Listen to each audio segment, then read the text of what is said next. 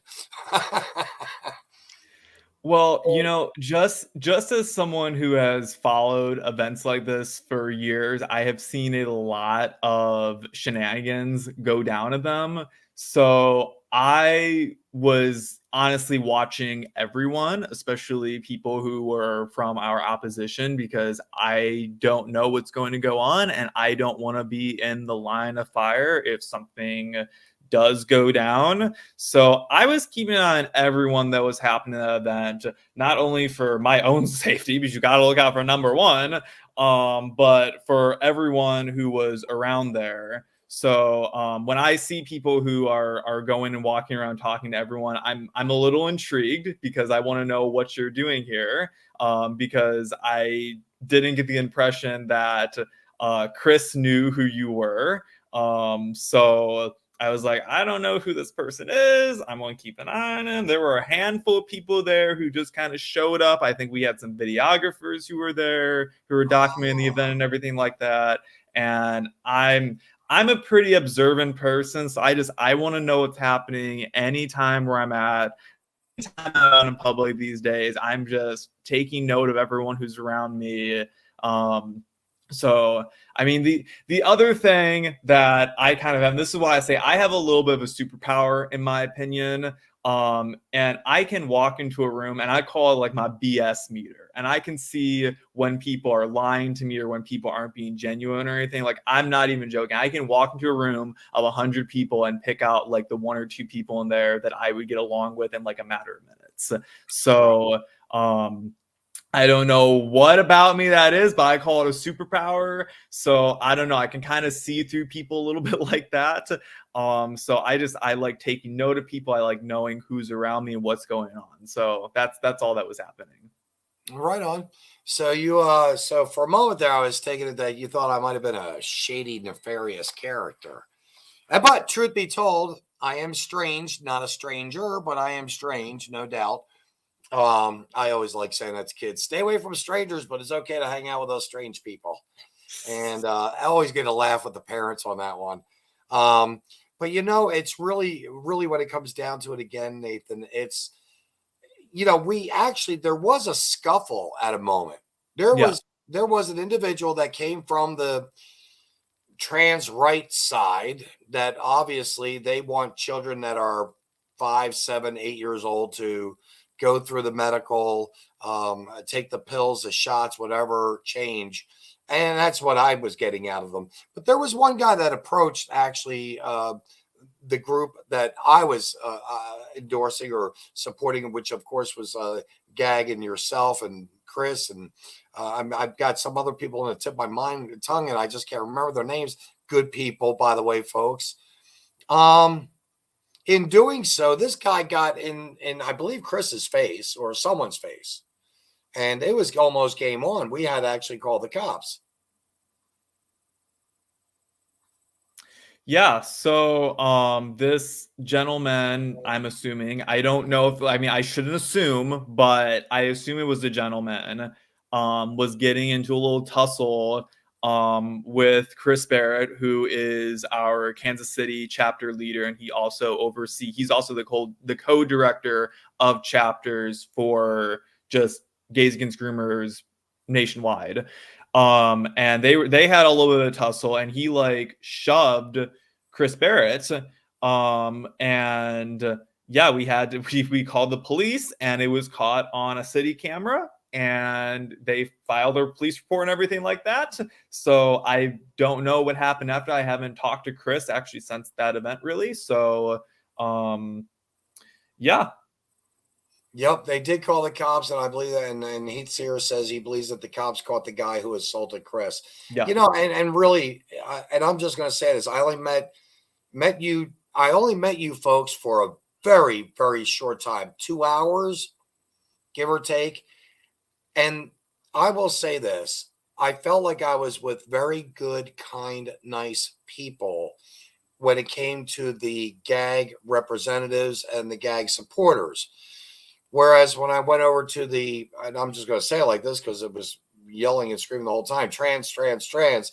When I went on that side, in fact, I had Heath, you mentioned the guy with the wand and the broom was quite interesting. Yeah, they had a long black dress, and I walked up to him and I wanted to speak to him, and he says, "Oh, you don't want to talk to me. You don't want to talk to me. Get out of here." And I'm thinking to myself, "Whoa, time out. I would like to have had a conversation with you, but because you were so resistant, negative, obviously set in not wanting to have a discussion with me, I respectfully walked away from that man dressed in a dress, and that's what he was. And so I again, I just couldn't believe there is a pretty big I'm seeing right now nationwide. Correct me if I'm wrong, please. I'm seeing a big separation from the lesbian, gay, bisexual community from the transsexual, queer, letter, pronoun community. Am I seeing that correctly, or is that just my wishful thinking on that? I don't think that you're totally wrong. I personally hate the word community just in general for anything.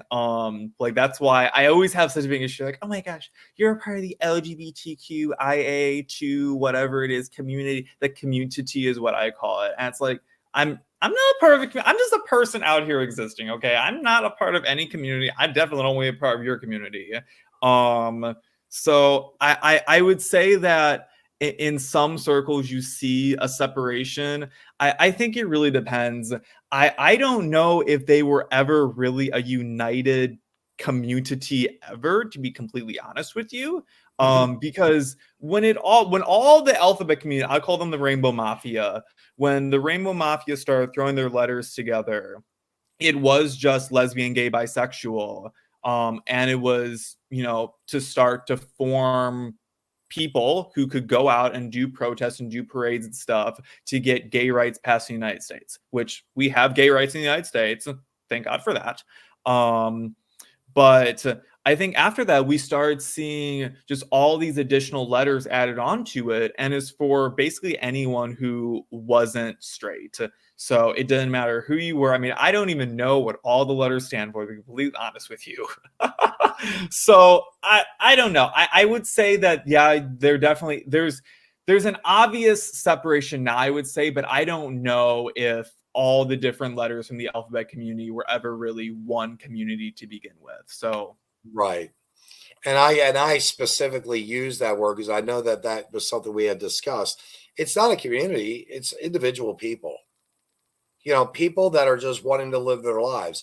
And I had this you and I spoke briefly about, when two men or two women are together in a partnership and they want to be monogamous to one another and they want to have or feel as though they're going to spend the rest of their lives together. I personally think it's okay that if one of them has a position of employment that can afford insurance to not only themselves as an employee, but to their partner in life as they have one to be, I think they should be able to have that insurance and have that comfort of knowing that their partner is going to have health care, because so many people don't have that to begin with. And if you can extend graciously and again in a relationship, preferably a loving relationship, that to another, then I think that you should be allowed to offer that to your partner. That's what I think anyway. So yeah. What do we have here? What is your? Oh wow, this is a big one. What is your stance on the acceptance of our children being being gender profiled and taught with state financial educational salary teachers forcing the issue? My son is 5 in preschool, and he was crying upset because they discussed it in school, and he flat out said no. She's a girl. He is as hard-headed as his dad. He remained unwavered, and we were asked to address this at home, and our response was it shouldn't be addressed at all at this damned age. I guess the child, his son, was calling a girl or a boy, and they were offended because he wasn't going to.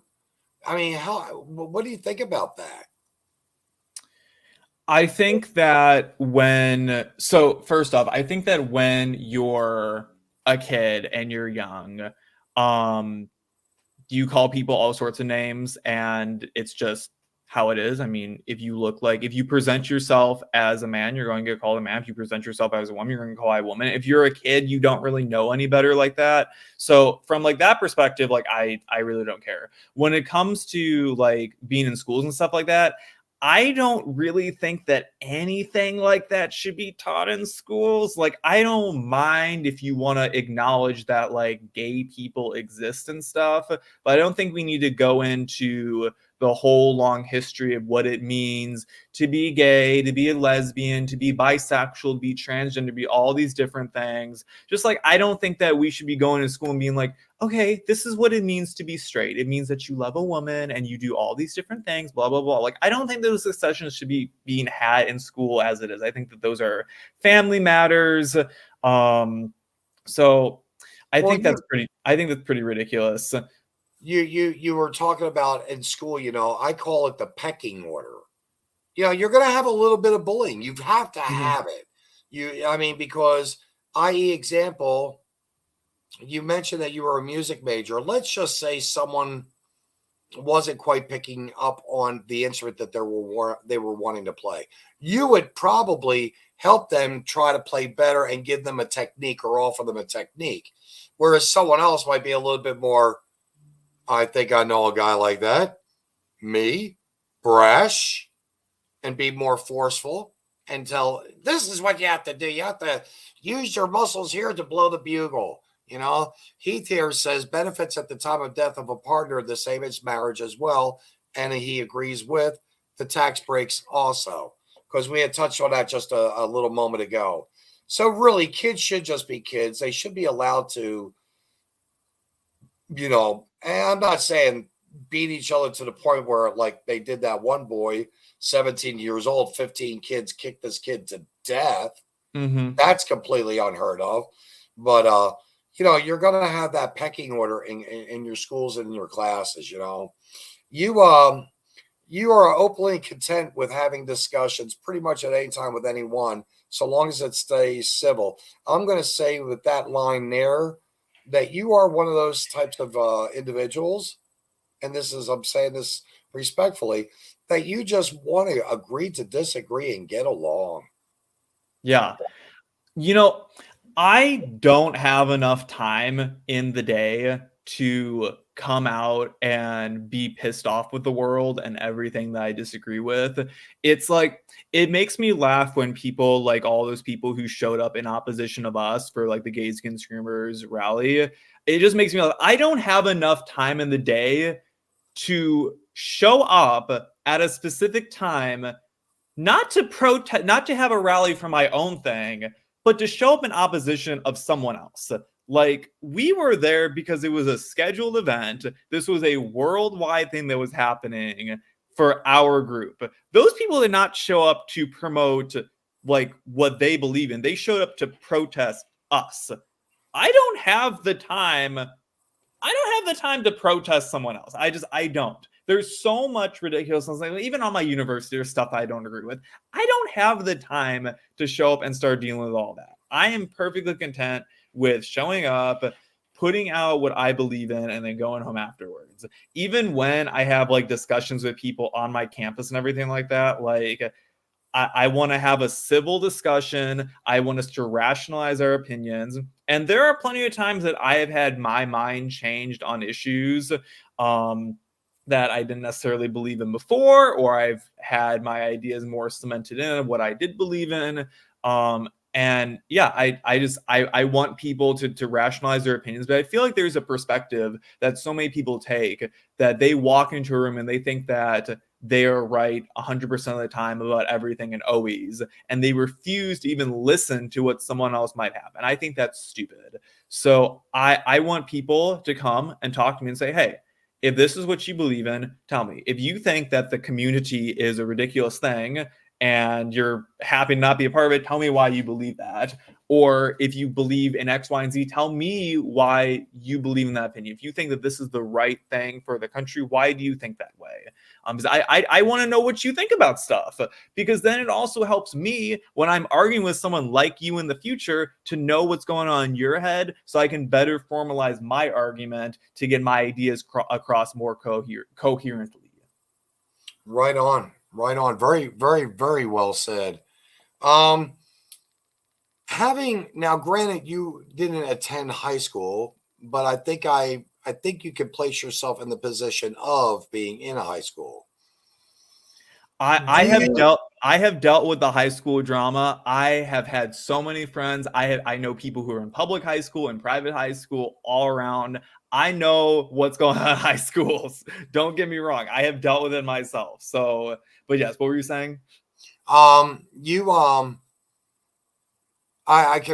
just want you to take a moment to reflect and just imagine if you were in high school. Do you think books with words that are pornographic in nature should be given to the high school curriculum or be part of the high school curriculum?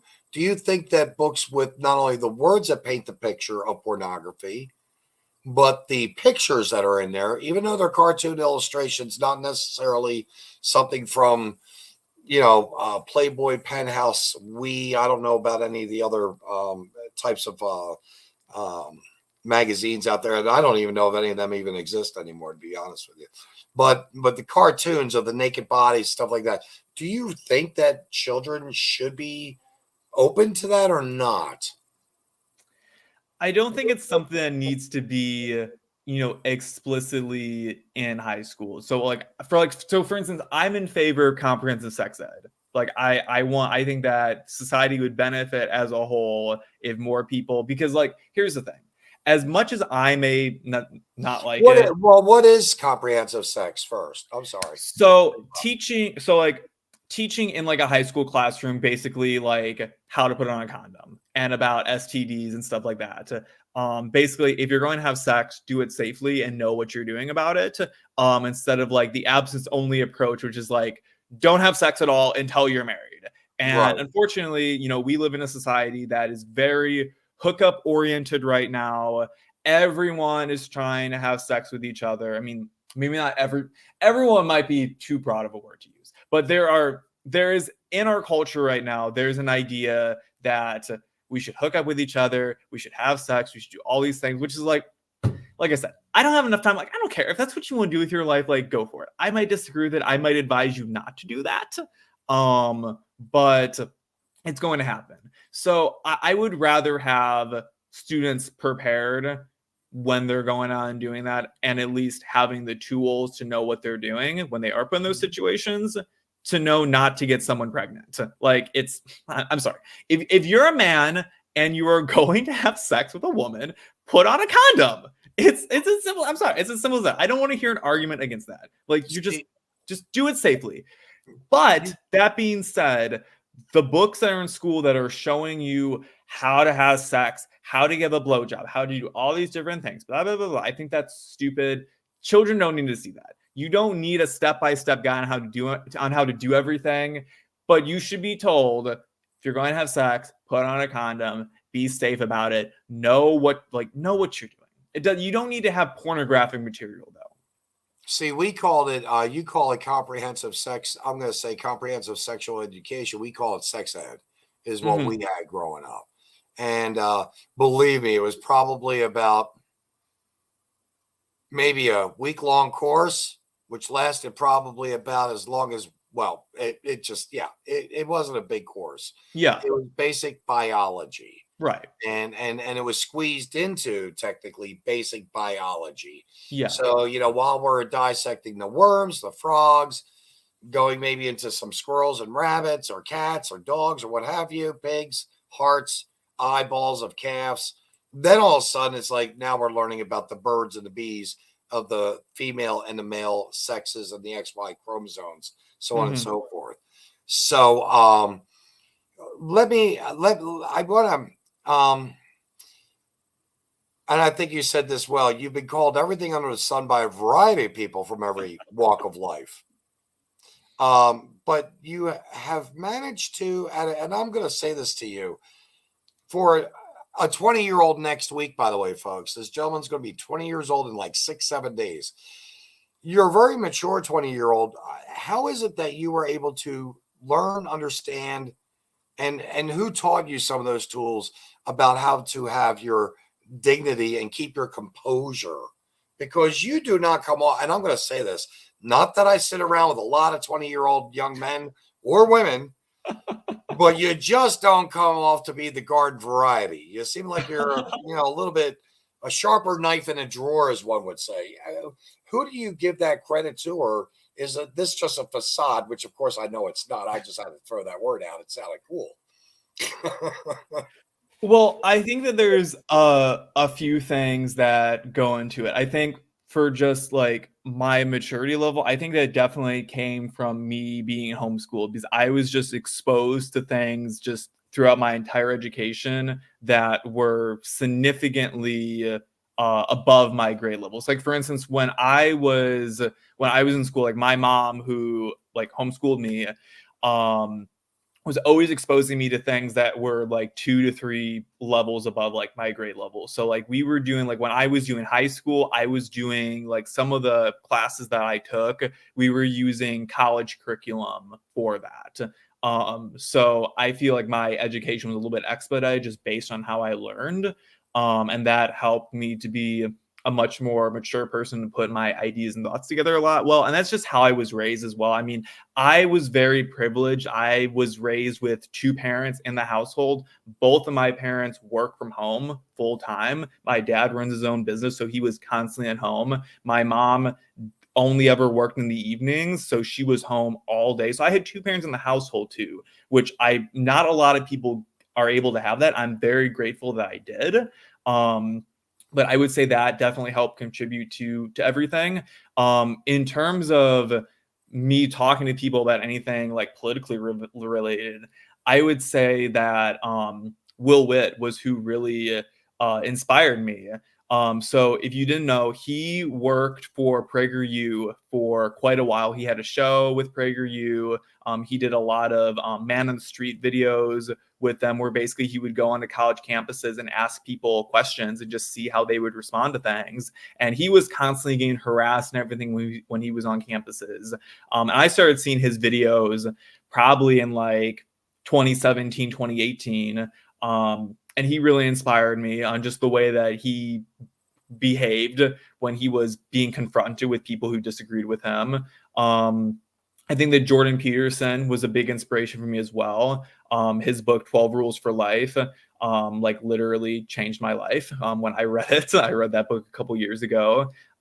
So much great material in that. Like, oh my gosh, like I'm a huge fan of Jordan Peterson. I like him so, too. Yeah, I think that there's been a lot of things that have contributed to that side of me. Okay. Now, you said you had a story you'd like to share. I'd like to share a story with you. So I walk into a gay bar, and I said to the bartender, I want a beer. He says, what is the name of your little fella down there? And I said, what? He goes, you got to have a name for him before I give you a bar. Think about a beer. Think about it. So I turned to the guy to my left, and I said, what is the name of your little buddy? And he says, Timex. I said, Timex? What kind of name is that? He said, Timex. It takes a licking, but keeps on ticking. I was like, whoa, okay, never mind. I looked at the guy next door, and I said, what's going on there? And he says, I said, what's the name of your little buddy? And he said, Ford. And I said, Ford. how did you come up with that? He said, have you driven a Ford lately? And I thought to myself, whoa, I got the name. Call it, yelled the bartender over, and I said, I'll take that beer now. He goes, what's the name of your beer, your little buddy? And I said, Secret. He goes, Secret? What kind of name is that? I said, Secret. It's strong enough for a man, but made for a woman. And believe it or not, when I was a young boy, Chad Candy, you're going to love this. I'm giving this one out to you too. I love to give a little health heads out to people sometimes about men in particular. I'm a man. So seriously, Nathan, I was working, sweaty, stunk to high heavens. My girlfriend's high school sweetheart's mother's boyfriend, Larry, was an Italian. He's like, whoa, you stink like a pig. Come in here, kid, blah, blah, blah. Look at here. And he lifted up his arms and his hair was real short. And he goes, I've noticed you've been throwing shirts and suits away because you get the stains and the odor in them. He goes, if you just shave or keep your hair trimmed, you won't have that problem. Well, Nathan, I went in the Navy. And he was right, by the way. But I went into the Navy and I had been shaving my arms for a couple of years. And by the way, I'm like, I'm with a bunch of guys. And the guys are like, what are you doing? Well, in mid-February, we lost all water to our barracks. 83 men are in this barracks dormitory. And after 4 days without water and showering, I got to tell you something. You may as well take a jock cup, put it right up against your face, because that's what it smelled like. It was that bad. But the funniest part about it is, and Chad, this goes out to you, my charming clown from the truck it. I have been using Secret for like 40 years as my deodorant. I don't like Menon. I don't like Old Spice, but I mean that. I mean, I actually do that. But these are things that we learn as we grow up and we become men. We give other ideas. And by the way, at the end of boot camp, almost probably 20 or 25 guys were either cutting their hair or shaving because they realized that hair maintains odor and it was ruining and staining our uniforms, for instance. And if you had your uniform had stains on it from before, you were in a lot of trouble. But I just had to share that with you, Nathan. I hope that didn't offend you. But I think I think this is leading up to where you told me that you had a story. And it's an interesting story where someone actually called you a fascist. Yeah, this is a great story. This just happened this semester. And I feel comfortable sharing it because it has a full resolution to it and it's like totally cut and dry. So, as president of our Turning Point chapter, me and my vice president were attending meetings for the college Democrats on our campus. Just very civilly to see, what they were doing. I mean, they were one of the other political groups on campus. We're one of three. So we have a political science group, we have Turning Point, and then we have the college Democrats. So I've been to all the meetings for those various different groups throughout the semester. And honestly, college Democrats, very nice people. Can't say I really agreed with all the things they were saying, but, nice guys doing it. So we all have group chats for our various different groups. And if you remember, join the group chat. You can hear about what's happening. So I don't know. This was probably back in maybe September. I had put out a message in the college Democrats group chat that, hey, we're having a watch party for the GOP debate coming up. If any of your members are interested in coming to that, you're more than welcome to. It's on this date, this time. Here's where it's at. Should be a good time. I mean, we're both political groups on campus. There's probably members there who are interested in seeing who's running for president. I mean, these are people up on stage who might be the leader of the free world someday. So maybe you want to come and see it. And we're having this big watch party for it. It's in the theater, blah, blah, blah. So I had put that in there. I thought I was very harmless, okay? If you've ever met, I'm a very unassuming person. I'm not a threat to you whatsoever. So I thought I was being very harmless out here. I was like, okay. Like, I did my little thing. I'm extending the olive branch out. Like, maybe we'll have a couple people come by. Like, we've been coming to your group and everything. Like, let's just see what'll happen. And I put that in there. And then maybe like 1 minute went by. And we got a reply from the president of their group, and he said something along the lines of, I have to look it up, so I have it screenshotted. I would have to look it up, but it was so good. It said something along the lines of, please don't share your fascist messaging in our group. Something like that. I don't know what it was. It was something along those lines, but he said something about fascist messaging. So he put that into, he replied to like my message that I put, and then he kicked me out of the group chat, and then he also kicked my vice president out of the group chat, even though he hadn't done anything. I was the person who put the message in there. And so I was sitting at my desk like, what just happened? Like, what just went down? I'm so confused. I literally called him and I was like, did you see that we just got kicked out of their group chat for this like very harmless post? I'm like, what do you think the deal with that was? And he was like, yeah, I don't know. It's pretty crazy. And I was just like, fascist messaging? What are they talking about? I was like, nothing that I have done has anything to do with fascism. Fascists do not show up to their direct opposition's meetings on a regular basis and then invite them to come to things. It's the exact opposite. Like, if anything, what they were doing was like the fascist attack. I mean, you're the ones who are kicking people out of your group because you don't agree with what they're saying. Not that that's what they necessarily did, but like, you know what I'm saying. And I was just like, I can't believe this happened. So needless to say, I was like, you know what? Like, this is so ridiculous. And so the next meeting they had, I went down there with my vice president. I told him, I was like, hey, we're going to sit through the meeting. After it, we will go and talk to this guy. I want him to look me in the eyes and call me a fascist. I want him to call this face a fascist face. That's what I want him to do. So after the meeting, you know, we kind of went up to him. We kind of pulled him aside and we were talking a little bit. I was like, so why exactly did you kick us out of your group chat? And he's like, well, it's just that we don't agree. And he's like, we don't agree with things that Turning Point are doing, blah, blah, blah, blah, blah, blah, blah. And I was like, yeah, but like, what have we done that has indicated to you any of this? And he's like, well, it wasn't really you. It's just more like the brand as a whole. And I'm like, okay, well, could you have illustrated that in like a more eloquent way instead of just kicking us out of your group chat like that? Because I think that's a pretty extreme reaction to take. And he's like, then he kind of changed. He's like, well, we don't want advertisement from other groups in our group chat, which is like, okay, that's understandable. I was like, okay. I mean, you could have said that to me without like taking that like nuclear approach of just like kicking me out just altogether. I mean, you could have just said that and lead my message. Like, I don't mind. Like, I'm not a child. I'm not going to get my feelings hurt. If you don't want me advertising in your group, that's okay. Like, could just said that to me.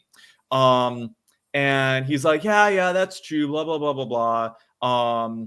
And it kind of ended, like, I got my piece out. Like, I felt like I was just like, you know, I think it's pretty ridiculous that you'd go so far as to say this to me because you have no evidence to back any of that up with. And just like, be careful with the words that you're using. Because I told him, I was like, look, like, I would never do this, but I have the screenshots of the message that you said, and we could really easily put that out on our social media and start weaving like our own narrative of what happened and start making you guys look really bad.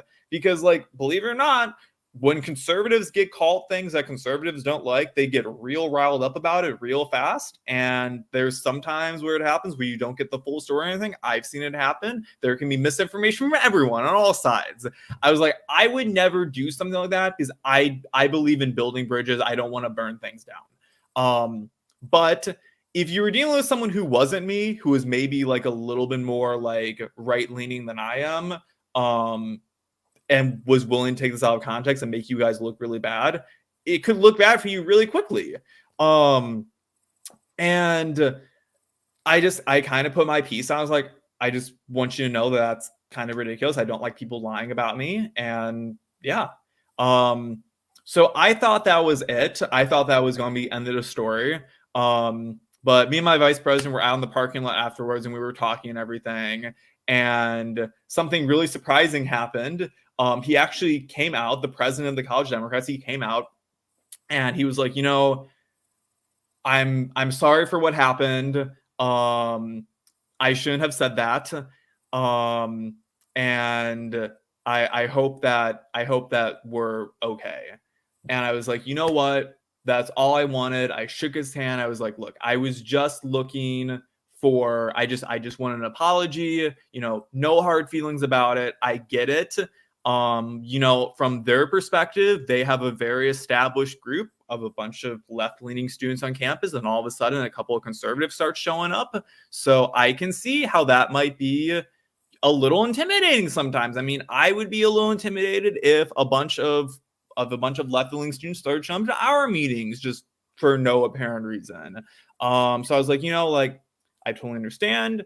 Like, I was just looking for that. Just like, you know, in the future when you're dealing with people like me, you know, just be aware of that and maybe be a little bit more communicative before you take actions like that. And shook his hand, put us back in the group chat, put out an apology in the main chat for the actions that he took. And he also sent me another message like, hey, once again, like, I'm sorry that that's what happened, blah, blah, blah, blah, blah. Like, really nice guy. We had a great resolution because of it. And I wish that story hadn't happened to begin with. But if that's the way that it ended, I think it ended about the best way it could. And that's about the best resolution I've ever had of anyone calling me any name, period. So I think it's a good story to share. And why I tell people, like, look, if you have a problem with someone, go and talk to them, like, in person about it. Don't hide behind a screen or anything and start calling them names. That's not what I did. Or talk behind their backs. A lot of people like to do that. You know? Right, or talk behind their backs or anything like that. Go and talk to them in person. Tell them what's going on. You know, you don't have to take actions like that. It's just ridiculous. Like, I would never behave the way that he did to begin with, but I'm glad that he had the chutzpah to come and look me in the eyes and apologize and shake my hand because of it. So you had mentioned, and that's actually, you had mentioned, you know, someone who's a prevaricator.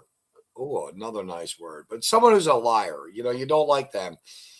What does a flag mean to you, and what does it mean to you when you see someone mutilating it or burning it? Apparently, that's something that kind of bothers you. You know, that's why I tell people, like, I'm like, I will have a conversation about literally anything with anyone, and you can call me, like I said, I've been called every name under the sun. I've been told I've internalized homophobia. That's just a thing that someone said about me, literally. I'm like, okay. So I'm like, you can tell me anything you want, talk to me, you know, whatever it is. But I have a really hard time when I start seeing people burning American flags, cutting them, doing anything disrespectful to it. Because it's like, look, the reason why you are in a position where you can burn an American flag is because someone died with it on their shoulder. Like, the reason why you have the freedom to do that is because someone fought for it hard enough to give you that freedom, which I think it's so stupid that people would do stuff like that. And it's also why I really hate, like, the LGBT, like, pride flag, you know, like the rainbow flag and everything. Because it's like, it's a flag for your group, great. But, like, the American flag represents everyone who lives in America, who's an American citizen. It doesn't matter who you are. It doesn't matter what walk of life you come from. That's the flag that represents you. It's the one that I have on my wall. It's literally right in front of me right now.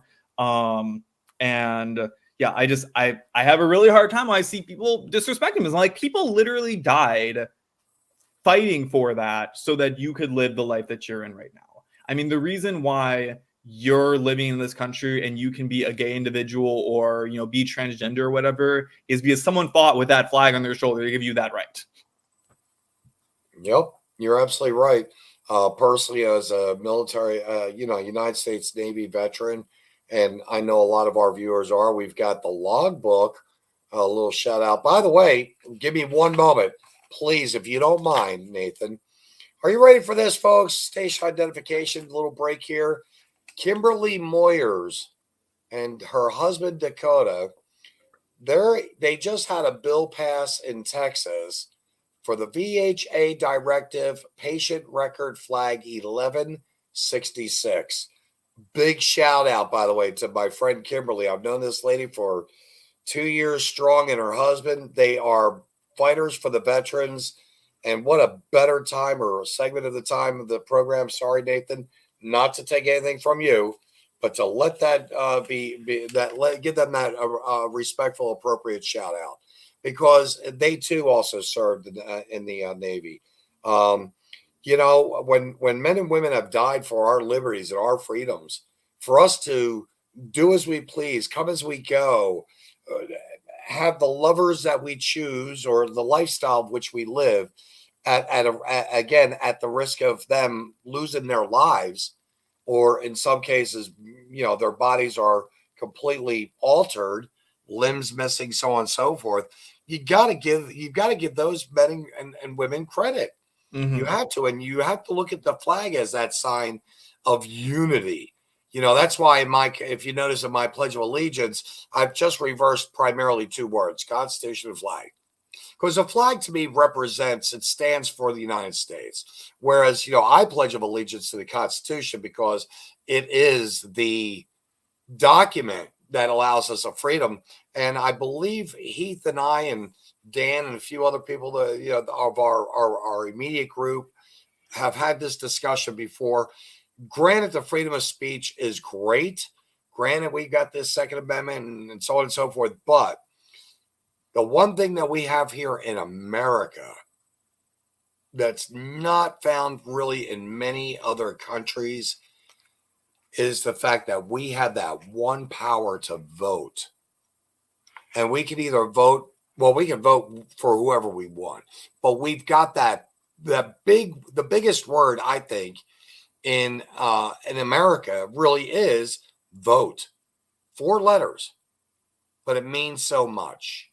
Because if you don't know in the opening here that I said, if you don't know who your representatives are going to be, learn them and try to learn them as quick as you possibly can. And that is something that, you and I, you had said to me, well, Vince, I really don't want to get into the international stuff. And by the way, respectfully, thank you. You were open with, hey, it's not really right now in my mindset of thinking. I'm more worried about what's happening here in America. And I really do believe that you are worried. Henceforth, why you're with like Turning Point U.S.A, why you listen to wonderful speakers and authors like Jordan Peterson. I mean, there's a reason why you are so impressive to me, and I don't usually say that too much, but I think you're walking the right steps, you're doing the right things, you're trying to be as kind and gentle, and at the same time strong and fierce in saying, I'm not going to put up bull crap, and I'm going to stand up for what I believe in. And I think that's really awesome. You really, I mean, you want to learn from what you said. I think I said this to you, but you seem to be the type of young man that wants to learn a little bit about everything in hopes to accomplishing and fulfilling your life. Would that be a good assessment? Yeah, I mean, that's what I try to do. Right on. So what are you actually wanting to be in college when you get there? So I'm studying urban planning with an emphasis in real estate development. I see myself more on the path, ideally, I would like to own my own business someday. And once I can accumulate enough wealth from doing that, actually start using that for other things I'm interested in. I know a lot of people who are very much, they're in the fight right now. They're conservative fighters and yes, I want to make this my whole career. I see myself more on the back end of that. Let's see, starting a business, getting involved with that. And then, when the time is more adequate, using the power and wealth that I've gained from that to start, pushing what I'm trying to achieve. So that's what I'm doing right now. Right on. Well, I will tell you, Nathan. It's been very, it's been very kind of you to find. By the way, I want to thank you. It's been very kind of you to find the time to join me here. I know we both, I would say, have been kind of chomping at the bit. You know, we were waiting for this day to happen.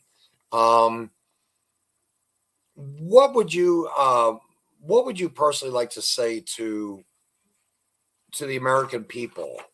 And the reason why I say it like that is you do know that there are many nations and many cultures around the world um, that don't allow, believe, accept the gay lifestyle.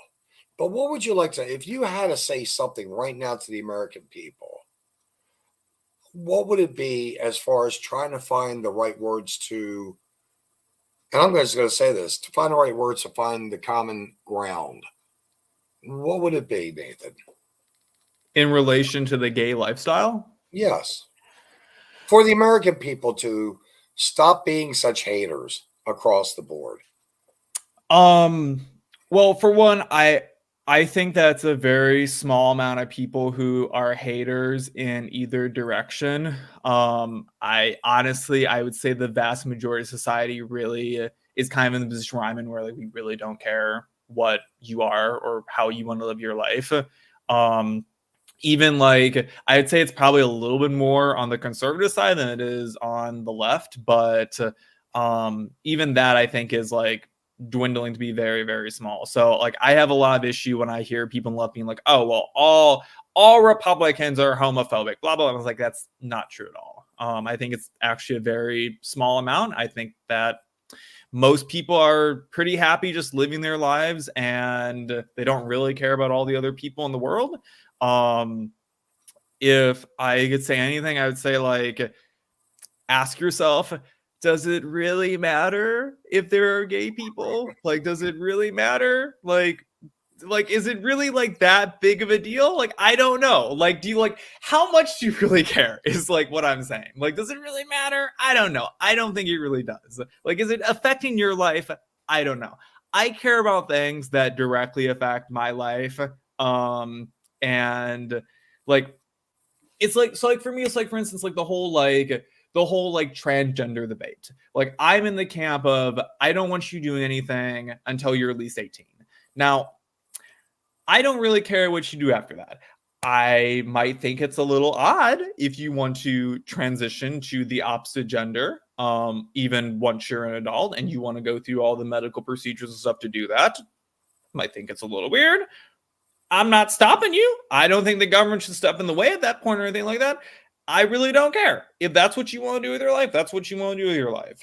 Um, so I don't know. I would ask yourself, like, and that's like with anything. Like if you're getting in your soapbox and you're so concerned about the way that people are behaving, like ask yourself, does it really matter? Is it really that big of a deal? I don't think it's really that big of a deal. So that's what I would Well, say. the thing that I guess well, which I know we already covered pretty much, but it's the thing of leaving the kids alone. Yeah. You got to leave the kids alone. I mean, I said this before on one, and I'm going to say it again. When I was about, I don't know, 7, 6, 8, can't remember what age I was, to be honest with you. I really can't. Remember, my mother had these. Women used to wear slips underneath their dresses, and I'd watch my mom put on her lipstick, and she'd go, you know, like this, and I'd sit there going, you know, like that with her, where she grabbed the tweezers for her eye, and you know, to get her eyelashes, I don't know, rounder or something, curved, and I'd go like that, you know, while she was doing her deal. But one day I did. I picked up this. She goes, pick those things up and throw them in a hamper. So I picked up her undergarments. One of the pieces being the slip. And then next thing you know, I slide that puppy on. It was soft and silky and cool. And, you know, I just slid it on. That didn't mean I wanted to become a woman. I was a Yeah. boy looking at and, you know, looking at a piece of garment and tried it on, but that didn't mean I wanted to become a woman. You know, apparently, you know, Don Corleone says you're a very bright and intellectual individual, great values, and your parents should be damn proud. And I can't say I agree with him. I really do. You caught my attention. You were probably I believe you were probably just about the last. I believe you're probably just the last individual of the group that I spoke with. And here you are. I guess the best came last. As they say. Because that's the thing. We are all human beings. We all have different needs. We have different wants. We have different desires. We shouldn't be forced to do something, say something, or look at something that we know is obviously like I'm thinking of Don Corleone's The Little Boy in school, looking at a girl saying, "No, you're a girl. You're not a boy," and then the teacher was saying, "Oh, you're being mean to him." No, I'm not being mean to him. I'm being mean to her. And I don't want to be mean to her. That's what the kid's saying, But, your eyes don't trick. Your eyes don't play games on you. You know what's right and you know what's wrong. And I find that that's probably one of the things when you wrote lying and that, doing anything to the flag, stepping on it, burning it, really bothered you. You've got to be, you got to be true to yourself. You have to be true to yourself. And if you are, you're going to usually, I believe, if you are true to yourself, you're going to end up really being better for other people around you, Definitely. So I'll tell you what, I think we're going to call tonight. It's get about an hour and a half mark. I don't know about you, but I want to grab some grub.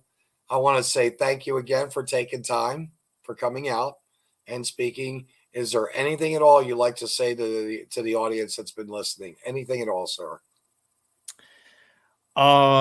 You're in college, join a Turning Point group. If you are in a city and you're an adult, join a Gays Against Groomers chapter. Either join as an ally or join as a full member. You don't have to be gay to be in the group.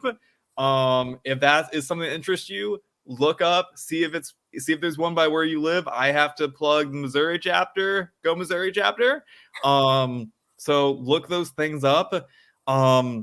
Other than that, just try and know both sides of any debate that you're on. Understand where people who disagree with you are coming from, and don't get caught up in the minutia of the various news sources that you're hearing from. If you hear a story and from one person, look at it and see what other people think about it, and understand everything from both sides, because you might hear a story that comes that's from the right and you might be like, oh my gosh, that's really bad. You might hear the same story that comes from the left and be like, oh my gosh, that's really bad.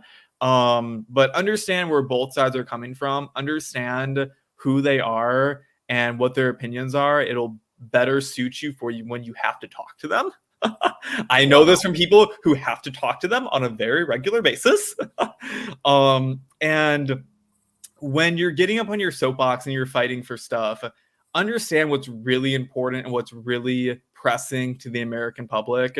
If you're someone who doesn't like gay people, for instance, is it really affecting your life? No. I'm not telling you that you gotta agree with them, but you don't have to actively fight against them, because it's not really helping anyone. It's especially not helping the cause in general. Ask yourself what you actually want to achieve in our country or in your state or in your town, or within your community, and figure out how to get to those things before you start getting on really pointless issues that don't look good for anyone. Ask yourself if you're helping more lives than you are, not helping. I'm not hurting. Correct. Yeah. Yes. Wow. Yeah. Nice, powerful ending from a very young, mature man. And I couldn't agree with Don Corleone enough. Yeah, your parents should be very, very, very proud of you. And Nathan, I will say this. May take a year, may take a couple of years, but there will be a day, I hope that seriously, that you and I can get together again, have a dialogue, of conversation. And I wish you well. I sincerely wish you well. I think you're going to do very well.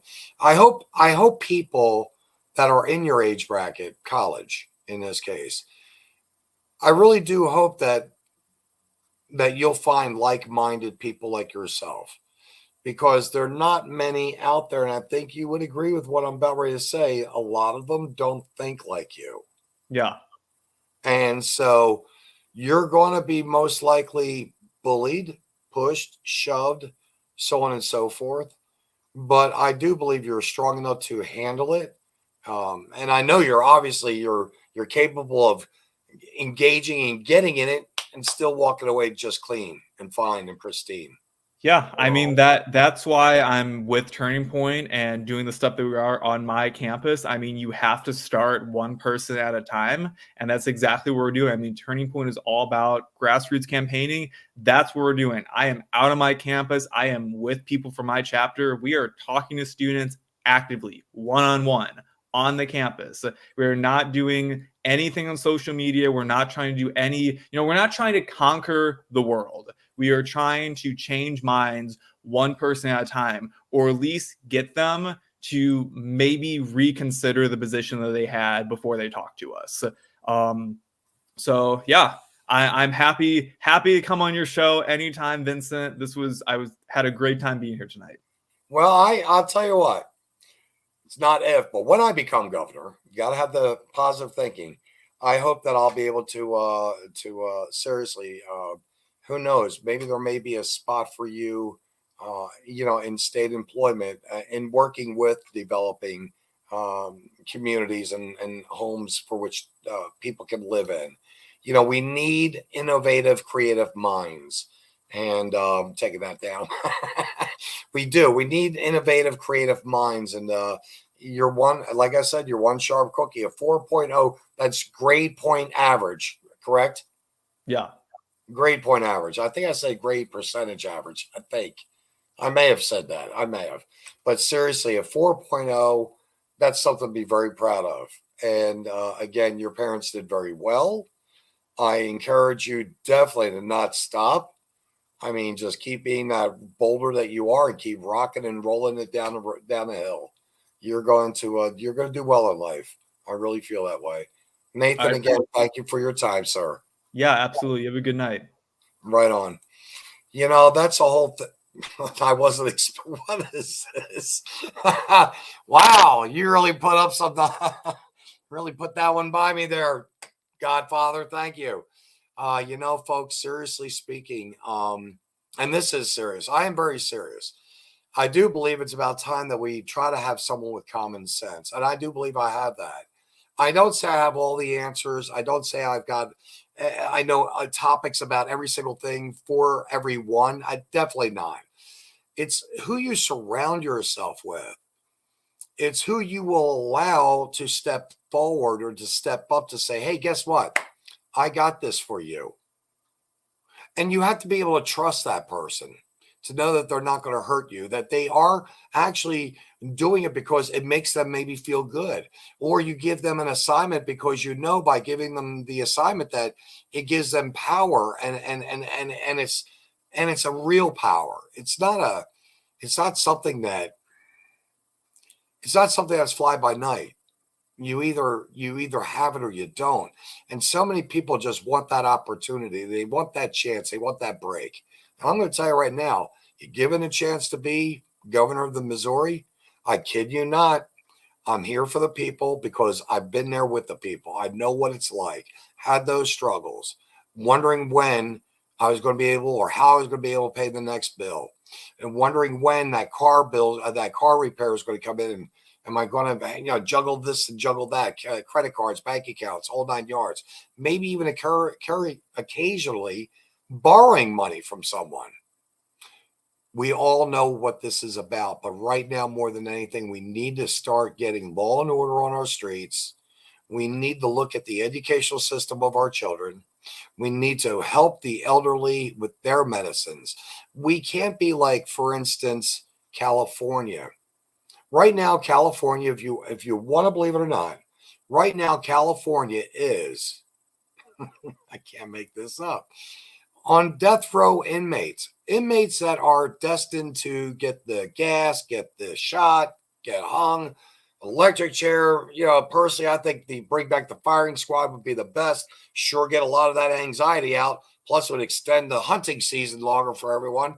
But seriously, these death row inmates are going through sex changes. Now, I'm not sure if it's maybe part of the big grand scheme of lab rats that we all are, that they seem to keep poking us into, placing us into the little box and squares and circles and triangles and so on and so forth. But seriously speaking, that is a waste of money.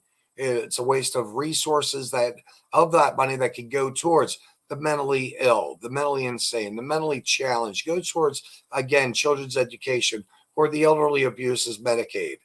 We need to start fighting for the people that are good, the people that need help, and the people that have given us so much of their lives that we can learn from them. And again, I'm talking about the elderly.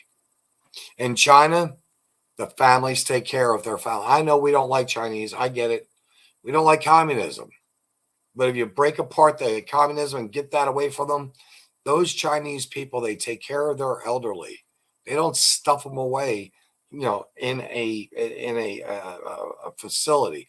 There are times that maybe it has to happen, but so many people do it so much that someone comes to the next Thanksgiving dinner and says, gosh, I thought Aunt Mary was going to be here. Oh, she's in a nursing home. You didn't hear? Well, no, you haven't talked about 3 or 4 months. It's communication. Got to keep it open.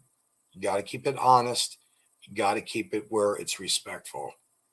And if you can do that, as Nathan was talking about that one individual that slammed him with the word fascist, if you can do that, in his case, maintain your calm and be that cool, collected cucumber, believe it or not, you can come out on the other side and you come out friends.